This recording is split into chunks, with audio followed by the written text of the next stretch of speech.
Hello friends, मेरे dazzle classes में आप लोग का बहुत बहुत स्वागत करता हूं। तो फ्रेंड्स, आप लोग कैसे हो? आप लोग की जो पढ़ाई है कैसे चल रही, कमेंट करके ज़रूर बताइए। आई थिंक आप लोग सब अच्छे होंगे और जो आपकी पढ़ाई वो भी अच्छी चल रही होगी। तो फ्रेंड्स, हम डेली बेस पे हम करंट अफेयर्स पढ़ते हैं। तो आज 12 जनवरी हो गया, तो 12 जनवरी से जितने भी करंट अफेयर्स से क्वेश्चन बनेंगे तो आज यहाँ से हम कवर करेंगे, जो आपके आने वाले एग्जाम के लिए बहुत ही ज़्यादा इंपॉर्टेंट। चाहे कोई भी एग्जाम की तैयारी कर रहे हैं, चाहे SSC, railway, UPSC, PSC, police constable, तो हर एक एग्ज़ाम के लिए करंट अफेयर्स बहुत ही ज़्यादा इंपॉर्टेंट है, क्योंकि यहाँ से आपके 7 से 8 क्वेश्चन आपके करंट अफेयर्स से क्वेश्चन पूछे जाते हैं, इसलिए महत्वपूर्ण होता है करंट अफेयर्स। तो चलिए आज का सेशन स्टार्ट करते हैं और यहाँ पे इंपॉर्टेंट क्वेश्चन आज बनेंगे, वहाँ से हम कवर करेंगे। तो पहला क्वेश्चन है, हाल ही में राष्ट्रीय मानव तस्करी जागरूकता दिवस 2023 कब मनाया गया है? 10 जनवरी को, 11 जनवरी को, 12 जनवरी को। डी है आपका इनमें से कोई नहीं। तो हाल ही में 11 जनवरी को ये इसको राष्ट्रीय मानव तस्करी जागरूकता दिवस 2023 को मनाया गया। इस दिवस को 11 जनवरी को तो लोगों को जागरूक करने के लिए राष्ट्रीय जो मानव तस्करी जो जागरूकता दिवस है, जो छोटे छोटे बच्चे होते हैं उन लोग को यहाँ पे जो तस्करी किया जाता है तो उन सब को रोकने के लिए यहाँ पे मानव जो हमारे समाज में जो सभी लोग को जागरूक करने के लिए इसको 11 जनवरी को राष्ट्रीय मानव तस्करी जागरूकता दिवस इस रूप में मनाते हैं। तो इसका बी ऑप्शन याद रखिए, 11 जनवरी को इस दिवस को विशेषकर मनाया जाता है लोगों को जागरूक करने। अगला क्वेश्चन देखते हैं, हाल ही में भारत में लेप्रोस्कोपिक सर्जरी के जनक कहे जाने वाले डॉक्टर टेम्हेंटन ई आपके उदावाड़िया का कितनी वर्ष की आयु में निधन हो गया है? तो 88 साल, 89, 90 या डी है इनमें से कोई नहीं। तो हाल ही में भारत को जो आपके लेप्रोस्कोपिक जो सर्जरी है, इनके जो जनक कहे जाने वाले डॉक्टर आपके टेम्हेंटन ई आपके उदयवाड़िया का हाल ही में 88 साल की उम्र में आयु में इनका निधन हो गया है। तो इसका ए ऑप्शन याद रखिएगा। तो आइए समझते हैं इस लेप्रोस्कोपिक सर्जरी यह जो विधि है कैसे किए जाते हैं। जो यह जो इनवेसिव जो विधि है, ये जो आपका जो लेप्रोस्कोपिक जो सर्जरी है, ये आपके इनवेसिव विधि है जिसमें आपका उपयोग रोग के निदान और जो बांझपन की जो समस्या होती है इसमें इलाज करने के लिए इसका उपयोग किया जाता है, जिसे आपको लेप्रोस्कोपिक सर्जरी कहा जाता है। वनडे एग्जाम में क्वेश्चन पूछा जा सकता है आपके साइंस के क्वेश्चन में, तो याद रखिए लेप्रोस्कोपिक सर्जरी में किसका उपयोग इलाज किया जाता है। तो आपके बांझपन वगैरह को निदान पाने के लिए, समस्या का इलाज करने के लिए इसका उपयोग या भी इसमें इलाज किया जाता है। जिससे भारत के जो लेप्रोस्कोपिक जो सर्जरी के जनक कहे जाने वाले डॉक्टर टेम्हेंटन ई जो उदवाड़िया जी है, इनका हाल ही में निधन हो गया 88 साल की उम्र में। तो याद रखिए इंपॉर्टेंट क्वेश्चन है। अगला क्वेश्चन देखते हैं, हाल ही में किसने प्रो के अब्दुल गफ्फार खान के आत्मकथा का विमोचन की? तो रोहित शर्मा, महेंद्र सिंह धोनी, विराट कोहली, डी है इनमें से कोई नहीं। तो हाल ही में जो महेंद्र सिंह धोनी जी हैं, तो जाने माने दिग्गज क्रिकेट प्लेयर हैं, सभी को पता है। और हाल ही में जो महेंद्र सिंह धोनी उनके जो प्रोफेसर है अब्दुल गफ्फार की जो आत्मकथा का विमोचन हाल ही में महेंद्र सिंह धोनी जी ने किया है। तो आपके जो के जो अब्दुल गफ्फार हैं, जो कि जाने माने एजुकेशन टीचर, तो उनके जो आत्मकथा जो विमोचन की इस पुस्तक का नाम है आपका नजान साक्षी। नजान साक्षी इनका नाम है, जिसे हिंदी में हम मैं गवाह के रूप में है। इसका हिंदी मतलब है जिसे अभी जो टेक्नो एजुकेशन जो के अब्दुल गफ्फार की इनकी जीवनी की कैसे उन्होंने स्ट्रगल करके पढ़ाई में की, और यहाँ पे जो बच्चों को कैसे मार्गदर्शन उनके ऊपर बेस्ड इस पुस्तक को बताया गया, जिसका विमोचन महेंद्र सिंह धोनी द्वारा इसका विमोचन किया गया है। तो याद रखिएगा, उस पुस्तक का नाम नजान साक्षी है, जिसका मतलब मैं गवाह के रूप में इसका मतलब है।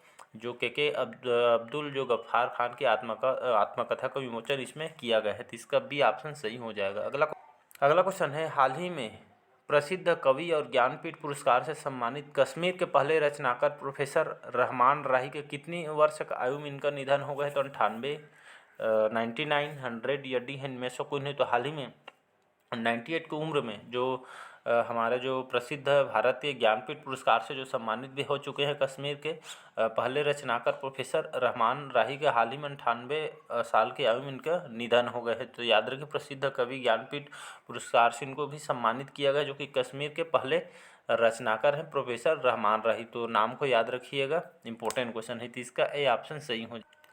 अगला क्वेश्चन देखते हैं, निम्नलिखित में से जो कथन बताया है इसमें कौन सा कथन सत्य है, पूछा गया है। तो यहाँ पे ग्लोबल अवार्ड 2023 में ट्रिपल आर के नाटू नाटू ने बेस्ट सॉन्ग का अवार्ड जीता है। सेकंड कथन है, गोल्ड ग्लोब जो अवार्ड 2023 का 80वां संस्करण अमेरिका में हो रहा है। तो केवल एक सही या केवल दो, तो इसका जो सही आंसर हो जाएगा एक और दो कथन जो सही हैं। तो गोल्डन जो ग्लोब अवार्ड 2023 में जो ट्रिपल आर की जो मूवी की जो सॉन्ग है जो कि सबसे सुपरहिट थी, नाटू नाटू बहुत चर्चित हुआ था। तो इसको बेस्ट सॉन्ग अवार्ड मिला है जो कि ट्रिपल आर की मूवी है। तो देखे होंगे चर्चा में था इस गाना भी। तो जो इसके बाद गोल्डन जो ग्लोब अवार्ड 2023 का जो 80 संस्करण हाल ही में आपके यूएसए अमेरिका में हो रहा है। तो इसका एक और दो सही, दोनों कथन सही हो जाएगा, याद रखिए इंपॉर्टेंट। अगला क्वेश्चन है, हाल ही में किसको ऑनलाइन पेमेंट एग्रीगेटर के लिए आरबीआई की मंजूरी मिली है। तो भारत पे का इंस्टामोजो आपका रिजर्व पे या डी है, इनमें से कोई नहीं। तो हाल ही में जो भारत पे है जो कि अगर आपके पास होगा तो जानते होंगे, बिजनेस वाला आपके पेटीएम जैसा है। बिजनेस के लिए इसको इस ऐप को लॉन्च किया है, जिसके ब्रांड एम्बेसडर आपके सलमान खान को बनाया गया है। तो हाल ही में जो ऑनलाइन पेमेंट एग्रीगेटर के लिए आरबीआई की मंजूरी मिली है आपके भारत पे को, जो कि आपके बिजनेस करने के लिए इस ऐप को उपयोग किया जाता है, पेटीएम जैसा है। तो इसका ए ऑप्शन सही हो जाएगा। अगला क्वेश्चन है, हाल ही में T20 अंतर्राष्ट्रीय में सबसे तेज 1500 रन बनाने वाले बल्लेबाज कौन बन गए हैं। तो रोहित शर्मा, सूर्य कुमार यादव, सी है विराट कोहली, डी है इनमें से कोई नहीं। तो इसका सही ऑप्शन हो जाएगा बी ऑप्शन, सूर्य कुमार यादव। हमारे भारतीय टीम के क्रिकेट प्लेयर हैं, जानते होंगे सूर्य कुमार यादव। तो हाल ही में T20 अंतर्राष्ट्रीय सबसे तेज 1500 रन बनाने वाले बल्लेबाज बन गए हैं सूर्य कुमार यादव जी। तो याद रखिए इंपॉर्टेंट क्वेश्चन है। तो T20 अंतर्राष्ट्रीय मैच में सबसे तेज सबसे अधिक रन इन्होंने बनाए हैं, 1500 रन बनाने वाले बल्लेबाज बने हैं सूर्य कुमार यादव। तो ये नाम को याद रखिए। अगला क्वेश्चन देखते हैं, इंपॉर्टेंट क्वेश्चन है, याद रखिएगा। हाल ही में केंद्रीय प्रदूषण नियंत्रण बोर्ड आपका सीपीसीबी के अनुसार 2020 कौन सा शहर भारत का सर्वाधिक प्रदूषित शहर बना है। तो लुधियाना, दिल्ली, भोपाल, डी है इनमें से कोई नहीं। तो हाल ही में जो आपका दिल्ली सिटी है, तो केंद्रीय प्रदूषण जो नियंत्रण बोर्ड जो केंद्रीय प्रदूषण नियंत्रण बोर्ड है, ये आपके जो कि जितने भी कंट्री प्रदूषण वगैरह इसकी रैंकिंग जारी करता है। तो केंद्रीय प्रदूषण नियंत्रण बोर्ड ने हाल ही में 2022 में आपके जो दिल्ली सिटी है, इस शहर को भारत का सर्वाधिक प्रदूषण रहित शहर घोषित किया गया है। तो दिल्ली जो एकमात्र आपका जो सिटी है, बहुत ही प्रदूषित सिटी है, जो कि यहाँ का वातावरण बिल्कुल भी ठीक नहीं है माना जाए। यहाँ पे जो यहाँ पे जो पॉल्यूशन वगैरह बहुत होता है। तो इसलिए अभी हाल ही में जो आपका केंद्रीय प्रदूषण नियंत्रण बोर्ड ने यहाँ पे रैंकिंग जारी की है, जिसमें आपका जो दिल्ली शहर है जो कि भारत का सर्वाधिक प्रदूषित शहर, इसको घोषित किया गया है। तो इसका बी ऑप्शन याद रखिएगा, इंपॉर्टेंट क्वेश्चन। अगला क्वेश्चन है, निम्नलिखित में से कौन सा जो कथन यहाँ पे सत्य है। तो कृषि मंत्रालय की जो प्रमुख ई नाम जो इनिशिएटिव को डिजिटल इंडिया अवार्ड 2022 में नागरिकों के डिजिटल अधिकारित कैटेगरी में प्लेटिनम अवार्ड से सम्मानित किया गया है आपके आपके इनिशिएटिव को डिजिटल इंडिया अवार्ड में। तो दूसरा, राष्ट्रपति द्रौपदी मुर्मू जी ने डिजिटल इंडिया अवार्ड 2022 के 7वें संस्करण के विजेताओं को हाल ही में सम्मानित किया गया है। तो इसमें से कौन सा कथन पहला दूसरा सही है, दोनों कथन सही हैं। जो आपके दोनों कथन सही हैं। तो हाल ही में जो कृषि मंत्रालय की जो प्रमुख पहल है, ई नाम जो आपके कृषि मंत्रालय की पहल है, याद रखिएगा। तो इनिशिएटिव को डिजिटल इंडिया अवार्ड 2022 में नागरिकों को डिजिटल अधिकारिता कैटेगरी में इनको प्लेटिनम अवार्ड से इनको सम्मानित किया गया है। तो आपका जो सेकेंड कथन है, राष्ट्रपति द्रौपदी मुर्मू ने हाल ही में डिजिटल इंडिया अवार्ड 2022 के 7वें संस्करण के 7वें हाल ही में जो विजेताओं को हाल ही में इनको सम्मानित किया गया है आपके द्रौपदी मुर्मू जी द्वारा डिजिटल इंडिया अवार्ड्स के लिए। तो इसका दोनों कथन सही आंसर हो जाएगा। अगला क्वेश्चन है, हाल ही में किसको electronics corporation of India limited, जिसे इसिल कहते हैं, इसके अध्यक्ष और प्रबंध निदेशक के रूप में नियुक्त किया। तो इसका ऑप्शन है संजय कुमार, अनुराग ठाकुर, मुकेश कुमार, डी है इनमें से कोई नहीं। तो हाल ही में जो अनुराग कुमार जो कि हमारे केंद्रीय खेल मंत्री भी हैं, और हाल ही में इनको electronics corporation of India limited के अध्यक्ष और प्रबंध निर्देशक के रूप में इनको बनाया गया है। तो याद रखिए इंपॉर्टेंट क्वेश्चन पूछा जा सकता है। तो हाल ही में इनको electronics corporation of India limited जिसे इसिल कहते हैं, इसके अध्यक्ष और प्रबंध निदेशक के रूप इनको नियुक्त किया है अनुराग ठाकुर, जो हमारे खेल मंत्री भी हैं। तो इसका बी ऑप्शन सही हो जाएगा। अगला क्वेश्चन देखते हैं, हाल ही में स्पेस किड्स इंडिया के तो हाल ही में स्पेस किड इंडिया यहाँ पे एक चेन्नई बेस्ड अंतरिक्ष यहाँ पे तकनीक स्टार्टअप भारतीय अंतरिक्ष जो अनुसंधान संगठन है इसरो के हाल ही में लॉन्च वाहन पर सरकारी स्कूलों को कितनी लड़कियों द्वारा बनाए गए अपने उपग्रह को लॉन्च करने जा रहे हैं। तो 550, 650, 750 या डी है इनमें से कोई नहीं। तो हाल ही में इसरो के द्वारा एक चेन्नई बेस्ड अंतरिक्ष तकनीकी स्टार्टअप भारतीय जो अंतरिक्ष अनुसंधान संगठन में इसरो के जो लॉन्च वाहन हैं, जिसमें सरकारी स्कूलों की लगभग 750 लड़कियों द्वारा बनाए गए हैं, जिससे अपने उपग्रह को लॉन्च करने जा रहे हैं। तो यहाँ पे इसरो की बात करें तो भारतीय अंतरिक्ष अनुसंधान जो संगठन, जिसका हेडक्वार्टर बेंगलुरु में इसका हेडक्वार्टर है, जो संस्थापक है इसके विक्रम भाई अम्बालाल, इसके साराभाई जी के इसके संस्थापक है। याद रखिए क्वेश्चन यहाँ से भी पूछ लिया जाता है। इसकी स्थापना 15 अगस्त 1969 में इसकी स्थापना किया गया है। वर्तमान में इसके जो चेयरमैन हैं एस सोमनाथ जी वर्तमान में इसके चेयरमैन हैं। तो इम्पोर्टेंट क्वेश्चन याद रखिए। तो हाल ही में एक चेन्नई में बेस्ट अंतरिक्ष तकनीकी स्टार्टअप भारतीय अंतरिक्ष अनुसंधान संगठन में इसरो ने अपने लॉन्च वाहन पर लगभग 750 जो सरकारी बच्चियां हैं, तो लड़कियों द्वारा यहाँ पे हाल ही में तैयार किए जो उपग्रह है उसको लॉन्च करने जा रही थी। इसका सी ऑप्शन याद रखिएगा, इंपॉर्टेंट। अगला क्वेश्चन देखते हैं, हाल ही में हाकी वाले जो सरपंच ने राजस्थान के गाँव में किसानों को मजबूत करने हेतु किसके साथ समझौता किया है। तो नाबार्ड ने, इसरो ने, नासा या डी है इनमें से कोई नहीं। तो हाल ही में हाकी वाली जो सरपंच ने राजस्थान के गांव में किसानों को मजबूत करने के लिए किसके साथ समझौता किया है। तो आपके नाबार्ड ने जिसके साथ समझौता किया है नाबार्ड की बात करूँ, इसका फुल फॉर्म होता है national bank for agriculture and rural development, इसका फुल फॉर्म होता है। इसकी जी स्थापना है 12 जुलाई 1982 को इसकी स्थापना किया गया है। इसका जो पर्पस है, जो एग्रीकल्चर डेवलपमेंट को इसका पर्पस है, एग्रीकल्चर जितने भी हैं उसको बढ़ावा देना है, लोगों को जागरूक करना है। इसका जो हेडक्वार्टर मुंबई महाराष्ट्र में इसका हेडक्वार्टर है।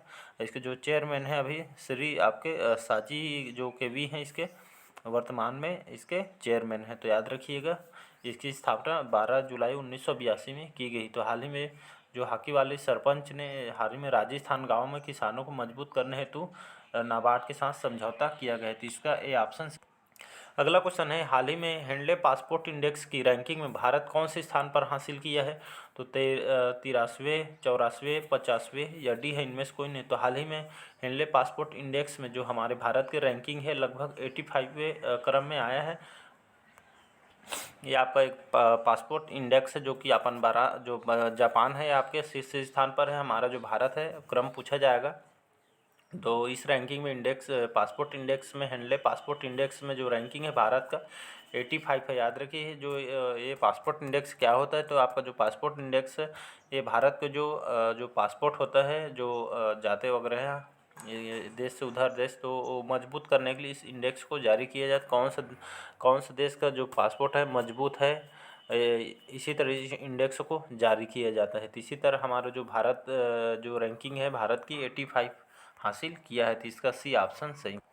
अगला क्वेश्चन, हाल ही में खेलो इंडिया सीनियर महिला राष्ट्रीय खो खो लीग 10 से 13 जनवरी कहाँ पर आयोजित होने वाली है। तो Chandigarh university, Chitkara university, career point university, D है इनमें से कोई नहीं। तो हाल ही में खेलो इंडिया सीनियर महिला राष्ट्रीय खो खो लीग 10 तारीख से लेकर 13 जनवरी तक कहाँ अभी हाल ही में आयोजित हो जाएगा, आपका चंडीगढ़ यूनिवर्सिटी में यह आयोजित होना है। तो याद रखिए यह आपके खेलो इंडिया सीनियर महिला खो खो राष्ट्रीय खो खो लीग है, जिसमें 10 से 13 जनवरी तक यहाँ आप खो खो चलेगा।